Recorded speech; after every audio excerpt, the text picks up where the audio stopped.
ഏതോ ഹോളിവുഡ് സിനിമകൾ. എൻ്റെ ഇൻസ്പിറേഷനൊക്കെ ഇരിക്കുന്ന ജോഷി സാറും ഷാജിയേട്ടനും സത്യൻ സാറും ഒക്കെ തന്നെയാണ്. സിബി സാർ ഉണ്ടെന്ന് കേൾക്കും. സിബി സാറൊക്കെയാണ് എൻ്റെ ആക്ച്വലി ഭയങ്കര അപ്പം I M been brought up on Malayalam cinema. So my inspiration is all these legends sitting here. I have to switch to Malayalam now, unfortunately. So ഒന്ന് രണ്ട് കാര്യങ്ങൾ പറയണം. I really done the courtesy of inviting and welcoming Laika to Malayalam cinema. ഒരുപാട് പേരോട് നന്ദി പറയാനുണ്ട് ഈ cinema ഇന്നിവിടെ ഈ സിനിമയുടെ റിലീസിന് നടക്കുമ്പോൾ. So I have to start with my family, Supriya and my daughter. സുപ്രിയയ്ക്കും എൻ്റെ മോൾക്കും ഞാൻ സിനിമ ഡയറക്റ്റ് ചെയ്യുന്നത് ഇഷ്ടമല്ല. Because I stay away from home a ലോട്ട്.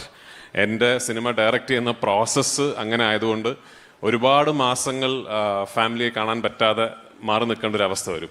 നേരെ മറിച്ച് ഞാൻ സിനിമയിൽ അഭിനയിക്കുമ്പോൾ ഇടയ്ക്കിടയ്ക്ക് ഷൂട്ടിംഗ് ഇല്ലാത്ത ദിവസങ്ങൾ വീട്ടിൽ പോകാം ഒക്കെ. അപ്പം മോൾക്കൊക്കെ എന്നോട് ചോദിക്കും ഡയറക്ഷൻ ആണോ അടുത്ത അഭിനയമാണോ എന്ന്. അപ്പോൾ ബിക്കോസ് ഷീ തിങ്സ് ഡയറക്ഷൻ ആണെങ്കിൽ അയ്യോ ദേ വീണ്ടും പോയി എന്നുള്ളത്. So thank you for putting up with the absence. Thank you for dealing with an absentee father and husband. പിന്നെ എടുത്തു പറയേണ്ട ഒരാളുണ്ട്, എൻ്റെ സുഹൃത്ത്, my brother, my producer Antony Perumbavoor. നമ്മൾ ഈ സിനിമയെക്കുറിച്ച് നമ്മളിങ്ങനെ സ്വപ്നം കാണുമ്പോൾ കുറച്ച് എനിക്ക് തോന്നുന്നു വലിയ സ്വപ്നങ്ങളൊക്കെ കാണുന്ന ആൾക്കാർ കുറച്ച് എക്സെൻട്രിസിറ്റി ഉള്ള ആൾക്കാരാണ്, കുറച്ച് വട്ടുള്ള ആൾക്കാരാണെന്ന് തോന്നുന്നു. അപ്പം ഞാൻ ആക്ച്വലി വളരെ കോൺഫിഡൻ്റ് ആയിട്ട് പറയുമായിരുന്നു എൻ്റെ അത്ര വട്ടുള്ള വേറെ ആരുമില്ലെന്ന്. എന്നെയൊക്കെ വട്ടുള്ള ഒരാളുണ്ട് ആക്ച്വലി, അതാണ് ശ്രീ ആൻ്റണി പെരുമ്പാവൂർ. ഞാൻ ഈ സിനിമ എനിക്ക് തോന്നുന്നത് ആദ്യം ഇതിൻ്റെ ഐഡിയ പറയുന്നത് മുതൽ ഇത് ഏറ്റവും കൂടുതൽ ഇത് മനസ്സിലാകുന്ന ആള് എന്നെ സംബന്ധിച്ചിടത്തോളം ആൻ്റണി പെരുമ്പാവൂറാണ്. ഞാൻ എൻ്റെ ഒരു ഷൂട്ട് സ്ക്രിപ്റ്റ്, മുരളി ഒരു സ്ക്രിപ്റ്റ് എഴുതി കഴിഞ്ഞാൽ ഞാനും മുരളിയും കൂടെ ഒരു മൽപ്പിടുത്തമുണ്ട് കുറച്ച് നാളത്തേക്ക്. അത് കഴിഞ്ഞ് when both of us are mutually on a same place, അപ്പോഴാണ് ഞാൻ എൻ്റെ നിർമ്മാതാവിനോടും എൻ്റെ മെയിൻ ലീഡ് സ്റ്റാറിനോടും സ്ക്രിപ്റ്റ് പറഞ്ഞ് കേൾപ്പിക്കുന്നത്. അപ്പോൾ ഞാൻ ഈ എമ്പുരാൻ്റെ സ്ക്രിപ്റ്റ് ഞാൻ ദുബായിലെ ആശീർവാദിൻ്റെ ഓഫീസിൽ പോയി അവിടെ വെച്ചിട്ടാണ് ഞാൻ ആദ്യമായിട്ട് ലാൽ സാറിനോടും ആൻ്റണിയോടും നറേറ്റ് ചെയ്യുന്നത്. ഇപ്പോൾ ലാലേട്ടൻ ആസ് യൂഷ്വൽ ആൻ്റണി ആ കുട്ടി 5-6 ഹെലികോപ്റ്റർ എന്നൊക്കെ പറയുന്നുണ്ട് എന്ന് പറഞ്ഞ് അങ്ങനെ പറഞ്ഞുള്ളൂ. പക്ഷേ ഈ അന്നത്തെ നറേഷനിൽ മൂപ്പർക്ക് മനസ്സിലായതാണ് ഈ സിനിമ.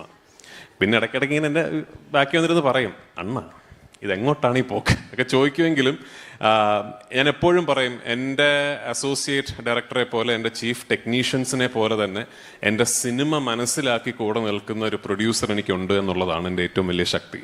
അപ്പോൾ താങ്ക് യു എന്നെ സഹായിച്ചതിന്. നമുക്ക് ഈ സിനിമ കഴിഞ്ഞിട്ട് ഇനി ഒരു വലിയ പടമൊക്കെ ചെയ്യണം. അടുത്തത് ഓഫ്കോഴ്സ് ഞാൻ എങ്ങനെ താങ്ക്സ് പറയണമെന്ന് എനിക്ക് അറിയില്ല.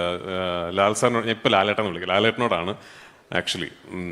കാരണം this whole thing would not have been possible if not for him. ഇതിപ്പോൾ ഈ പറയുമ്പോൾ ഭയങ്കര ഈ ഡയറക്ടർ വന്നിട്ട് സിനിമയിലെ സ്റ്റാറിനെ കുറിച്ച് പറയുന്ന ഒരു ക്ലീഷേ സ്റ്റേറ്റ്മെൻ്റ് ആയിട്ട് തോന്നും. I know there is A bit of A cliché in it. പക്ഷെ ഞാൻ ലൂസിഫർ ചെയ്യുമ്പോൾ ദർ ഇസ് അബ്സല്യൂട്ട്ലി നോ, അത് ഒരു ഗ്യാരണ്ടി ഇല്ലല്ലോ. എനിക്ക് സിനിമ എടുക്കാൻ അറിയോ, എന്നെ കൊണ്ട് ഇത് പറ്റുമോ എന്നൊന്നും ഒരു ഗ്യാരണ്ടി ഇല്ല. അപ്പോൾ എൻ്റെ പ്രൊഡ്യൂസർ ഒരു ഭയങ്കര വലിയ ഒരു പണ്ട് എടുത്തു, ദാറ്റ് ഓക്കെ ഇയാൾ കഥ പറയുന്ന രീതിയൊക്കെ വെച്ചിട്ട് ഇയാൾക്ക് സിനിമ ചെയ്യാൻ പറ്റുമായിരിക്കും എന്ന് പറഞ്ഞിട്ട്. എനിക്കിപ്പോഴും ഓർമ്മയുണ്ട് ലൂസിഫറിൽ എന്തെങ്കിലുമൊക്കെ ഒരു സാധനം, ഏതെങ്കിലും ഒരു സീക്വൻസ് അതെങ്ങനെയെങ്കിലും എടുപ്പിക്കാതിരിക്കാമോ അല്ലെങ്കിൽ അതിൻ്റെ ഒരു സൈസ് കുറയ്ക്കാമോ എന്നൊക്കെ ചിന്ത വരുമ്പോൾ ശ്രീ ആൻ്റണി പെരുമ്പാവൂർ, അണ്ണ ലാൽ സാർ ഒന്ന് വിളിക്കുന്നുണ്ട് എന്ന് പറയും. അപ്പോഴെനിക്ക് മനസ്സിലാവും. അപ്പം ഞാൻ ലാലേട്ടൻ്റെ ക്യാരവനിൽ പോകും. ഇപ്പോൾ ലാൽ ചോദിക്കും, മോനെ നമ്മുടെ ആ സീക്വൻസ് അതെങ്ങനെയാണ് മോൻ എടുക്കാൻ പ്ലാൻ ചെയ്യുന്നത്? അപ്പോൾ എൻ്റെ നിർമ്മാതാവ് സൈഡിലിരിക്കുന്നുണ്ട്. അപ്പോൾ ഞാൻ പറയും, ചേട്ടാ അത് ഇങ്ങനെയാണ്, അങ്ങനെ നമ്മൾ ആ സീക്വൻസിൻ്റെ ആവശ്യമുണ്ടോ? ഞാൻ പറയും ഉറപ്പായിട്ട് ആവശ്യമുണ്ട് ചേട്ടാ. ആൻ്റണി ഉറപ്പായിട്ട് ആവശ്യമുണ്ട്, അയാൾക്കത് ചെയ്തു കൊടുക്കുമെന്ന്. അപ്പം ഇമ്മീഡിയറ്റ് ലാലേട്ടൻ. അപ്പം അങ്ങനെ എന്നോടൊപ്പം ഒരു നടൻ അല്ലെങ്കിൽ ഒരു താരമായിട്ട് മാത്രമല്ല, ആക്ച്വലി എൻ്റെ ഒരു ഡ്രൈവിംഗ് ഫോഴ്സായിട്ട് ഈ 2 സിനിമകളിൽ എന്നോടൊപ്പം നിന്നത് ലാൽ സാറാണ്. ഈ എമ്പുരാൻ എന്ന് പറയുന്ന സിനിമയെക്കുറിച്ച് എനിക്കൊരു കാര്യം പറയാനുള്ളത്, എൻ്റെ കരിയറിൽ ഞാൻ അഭിനയിച്ച സിനിമകളും സംവിധാനം ചെയ്ത സിനിമകളും നിർമ്മിച്ച സിനിമകളും ഒക്കെ തന്നെ എൻ്റെ കരിയറിൽ I have not been part of another film that has had to face so many obstacles from weather. Right from our very first schedule in Leh Ladakh to our very last schedule in Palakkad. And in between this, we pretty much travel around the world.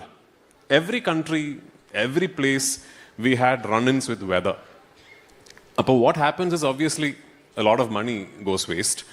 പൈസ ഒരുപാട് ചിലവാകും, നമ്മൾ shooting ഇല്ലാതെ വലിയൊരു crew വെറുതെ ഇരിക്കുന്നു. And a lot of time goes waste. അപ്പോൾ extremely BC ആയിട്ടുള്ളൊരു സമയത്താണ് ലാൽ സാറിനെ ഞാൻ ഗുജറാത്ത് സ്കെഡ്യൂളിന് ഷൂട്ടിങ്ങിന് കൊണ്ടുപോയത്. എൻ്റെ ഒരു ക്ലൈമാക്സ് പോർഷൻസിൻ്റെ ഷൂട്ടിങ്ങിന് കൊണ്ടുപോയത്.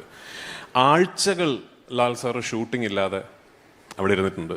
അപ്പോൾ എന്നും രാവിലെ ഒരു 11:30-12 മണിയൊക്കെ ആകുമ്പോൾ നമുക്ക് മനസ്സിലാവും ഇന്നിന് ഷൂട്ടിംഗ് നടക്കാൻ പോകുന്നില്ല, കാരണം ഭയങ്കര മഴയായിരിക്കും. ഇപ്പം ഞാൻ ലാൽ സാറിൻ്റെ റൂമിലേക്ക് ചെല്ലുന്ന ഇത് പറയാനാണ്, സാർ ഇന്നും ഷൂട്ടിംഗ് നടക്കില്ല, അപ്പോൾ ഇന്ന് വർക്ക് ഉണ്ടാവില്ല. അപ്പോൾ ഓരോ ദിവസം കഴിയുമ്പോഴും എനിക്കിങ്ങനെ ഉള്ളിൽ ഇത് ഓക്കെ, ഞാനിപ്പോൾ എന്തായാലും ഈ സിനിമയുടെ സംവിധായകൻ ഇത് തീർക്കാൻ വേണ്ടി നിൽക്കുന്നു, അദ്ദേഹം വേറെ ഒരുപാട് കാര്യങ്ങളുടെ ഇടയിൽ നിന്നാണല്ലോ വന്നത്. അതിൻ്റെ ഒരു 5-6 ദിവസം കഴിഞ്ഞപ്പോൾ I will never forget this. ഒരു ദിവസം ഞാൻ പോയിട്ട് സാർ സോറി ഇന്നും ഷൂട്ട് നടക്കില്ല. അപ്പോൾ എൻ്റെ ആദ്യം പറഞ്ഞ മോനെ അത് കുഴപ്പമില്ല മോൻ, അത് നന്നായിട്ട് എടുത്താൽ മതി എന്ന് പറഞ്ഞു. അപ്പോൾ ഞാനതൊന്നും ഒരിക്കലും മറക്കില്ല. It is not just a big memory for me as a filmmaker. It is a lesson for me as an actor. അപ്പോൾ താങ്ക് യു ലാലേട്ട for being who you are. Lalettan ഇല്ലെങ്കിൽ without you I don't know if any of this will happen. I don't know if I will be, ഞാനൊരു director ആകുമായിരുന്നു എന്ന് പോലും എനിക്കറിയില്ല. കാരണം I keep saying I was an accidental director. Murali my brother വളരെ പെട്ടെന്നൊരു ദിവസം ഇങ്ങനൊരു വിഷയം പറഞ്ഞത് ഡയറക്റ്റ് ചെയ്യുന്നു എന്ന് ചോദിക്കുന്നു. ഞാനത് ചെയ്യാമെന്ന് പറയുന്നു. അപ്പോൾ തന്നെ അത് ആൻ്റണി പെരുമ്പാറിനോടും ലാൽ സാറിനോടും പിച്ച് ചെയ്യുന്നു. ലാൽ സാർ അത് നമ്മൾ ചെയ്യുന്നു എന്ന് പറഞ്ഞു. അങ്ങനെയാണ് ഞാൻ ഡയറക്ടർ ആയത്. So I completely owe my directorial career actually to Lal sir, Antony and Murali.